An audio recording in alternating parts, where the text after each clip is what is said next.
ಸಪೂರ ದೇಹದ ಈ ರೇಣುಕಾ ಸ್ವಾಮಿಯ ಮೇಲೆ 14 ಜನ ದಾಂಡಿಗರು ಅಟ್ಯಾಕ್ ಅನ್ನು ಮಾಡ್ತಾರೆ. ಅವರು ಮೆರೆದಿರುವಂತಹ ವಿಕೃತಿ ಅಷ್ಟಿಷ್ಟಲ್ಲ, ಕರೆಂಟ್ ಶಾಕ್ ಅನ್ನು ಕೊಟ್ಟು ರೇಣುಕಾ ಸ್ವಾಮಿಯನ್ನ ಮರ್ಡರ್ ಮಾಡ್ತಾರೆ. ಹಲವು ತಿಂಗಳಿನಿಂದ ತನ್ನೊಂದಿಗೆ ಮೆಗ್ಗಾರನ್ನ ಇಟ್ಕೊಂಡಿದ್ದ ಈ ಧನರಾಜ್ ಫೈನಾನ್ಸ್ ಅನ್ನ ಸರಿಯಾಗಿ ಕಟ್ಟದವರೆಗೂ ಕೂಡ ವಿನಯ್ ಶೆಡ್ನಲ್ಲಿ ಹಲ್ಲೆ ಆಗ್ತಾ ಇತ್ತು. ಹಲ್ಲೆ ಮಾಡುವಾಗ ಆರೋಪಿ ಧನರಾಜ್ ಸಹ ಜೊತೆಗಿರ್ತಿದ್ದ ಅನ್ನುವಂತಹ ವಿಚಾರ ಗೊತ್ತಾಗ್ತಾ ಇದೆ.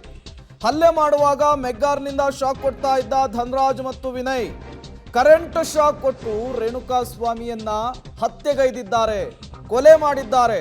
ಆರೋಪಿ ಧನರಾಜ್ನಿಂದ ಮತ್ತಷ್ಟು ವಿಚಾರ ಬಹಿರಂಗವಾಗ್ತಾ ಇದೆ.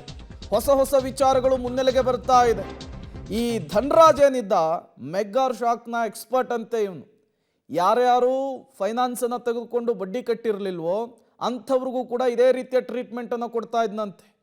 ಅದೇ ರೀತಿಯ ಟ್ರೀಟ್ಮೆಂಟನ್ನು ಈಗ ಈ ರೇಣುಕಾ ಸ್ವಾಮಿ ಮೇಲೂ ಕೂಡ ಮಾಡಲಾಯಿತು. ಆ ಕರೆಂಟ್ ಶಾಕ್ನನ್ನು ತಡಿಲಿಕ್ಕಾಗದೆ, ಇವರು ಕೊಟ್ಟಂತಹ ಚಿತ್ರಹಿಂಸೆಯನ್ನು ತಡಿಲಿಕ್ಕಾಗದೆ, ಇವರ ಟಾರ್ಚರನ್ನು ತಡಿಲಿಕ್ಕಾಗದೆ ಪಾಪ ರೇಣುಕಾ ಸ್ವಾಮಿ ಕಣ್ಣು ಮುಚ್ಚುತ್ತಾರೆ, ಉಸಿರನ್ನು ಚೆಲ್ತಾರೆ. ಇವರ ವಿಕೃತಿ, ಅಟ್ಟಹಾಸ, ಮೃಗೀಯ ವರ್ತನೆ ಯಾವ ರೀತಿ ಇದೆ ಅನ್ನೋದನ್ನು ಈಗ ಸ್ವತಃ ಅವರೇ ಬಾಯಿ ಬಿಡ್ತಾ ಇರುವಂಥದ್ದು.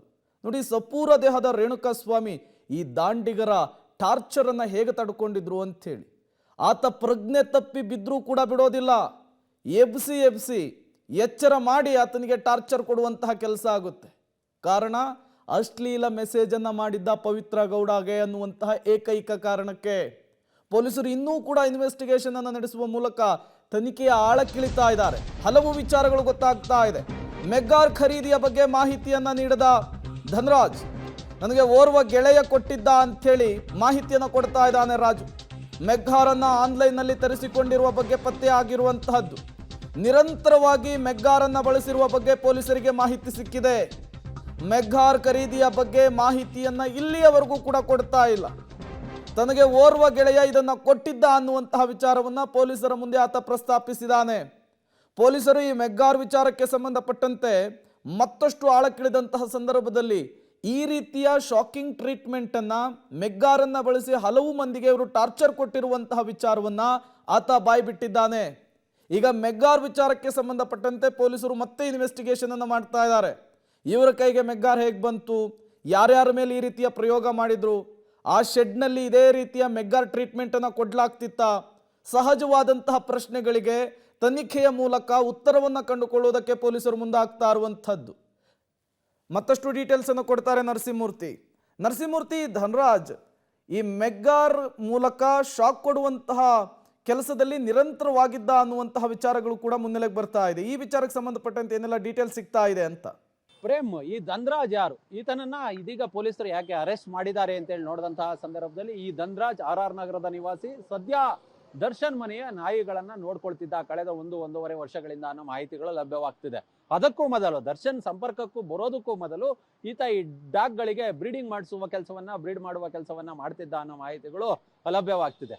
ಈತ ಈ ಮೆಗ್ಗಾರನ್ನ ಖರೀದಿ ಮಾಡಿ ಈ ಶಾಕನ್ನ ಕೊಡಿಸೋದ್ರಲ್ಲಿ ನಿಪುಣ ಅನ್ನೋದು ಈ ದರ್ಶನ್ ಗ್ಯಾಂಗ್ನ ಸದಸ್ಯರಿಗೆ ತಿಳಿದಿತ್ತು. ಹೀಗಾಗಿ ಈ ಹಿಂದೆ ಹಲವಾರು ಬಾರಿ ಇದೇ ಪಟ್ಟಣಗೆರೆಯ ವಿನಯ್ ಏನೊಂದು ಬಾಡಿಗೆಗೆ ಆ ಶೆಡ್ ಅನ್ನ ಪಡೆದುಕೊಂಡಿದ್ದ, ಅಲ್ಲಿ ಸಾಕಷ್ಟು ವೆಹಿಕಲ್ಗಳನ್ನ ಈಗಾಗಲೇ ಸೀಸ್ ಮಾಡಿ ಇಡ್ಲಾಗಿದೆ. ಯಾರು ಫೈನಾನ್ಸ್ ಅನ್ನ ಕೊಟ್ಟಿರ್ತಾರೋ, ಫೈನಾನ್ಸ್ ಪಡೆದಂಥವ್ರು ಯಾವಾಗ ಫೈನಾನ್ಸ್ ಅನ್ನ ಸಕಾಲಕ್ಕೆ ಆ ಬಡ್ಡಿ ಸಮೇತ ಕೊಡೋದಿಲ್ವೋ ಅಂಥವ್ರ ವೆಹಿಕಲ್ಗಳನ್ನ ಸೀಸ್ ಮಾಡಿ ತಂದು ಇಟ್ಕೊಳ್ತಾರೆ. ಮತ್ತೆ ಕೆಲವರಿಗೆ ಇದೇ ರೀತಿಯಾಗಿ ಅದೇ ಶೆಡ್ನಲ್ಲಿ ಇಟ್ಕೊಂಡು ಹಲ್ಲೆಯನ್ನು ನಡೆಸುವ ಕೆಲಸವನ್ನ ಕೂಡ ಮಾಡಿದ್ದಾರೆ. ಈ ಹಿಂದೆ ಹಲವಾರು ಬಾರಿ ಇದೇ ವಿನಯ್ ಅಂಡ್ ಗ್ಯಾಂಗು ಮೆಗ್ಗಾರನ್ನ ತರಿಸಿ ಹಲವರ ಮೇಲೆ ಇದೇ ರೀತಿಯಾದಂತಹ ಶಾಕ್ ಟ್ರೀಟ್ಮೆಂಟ್ ಅನ್ನ ಕೊಟ್ಟಿದ್ದಾರೆ ಅನ್ನೋ ಮಾಹಿತಿಗಳು ಲಭ್ಯವಾಗ್ತಿದೆ.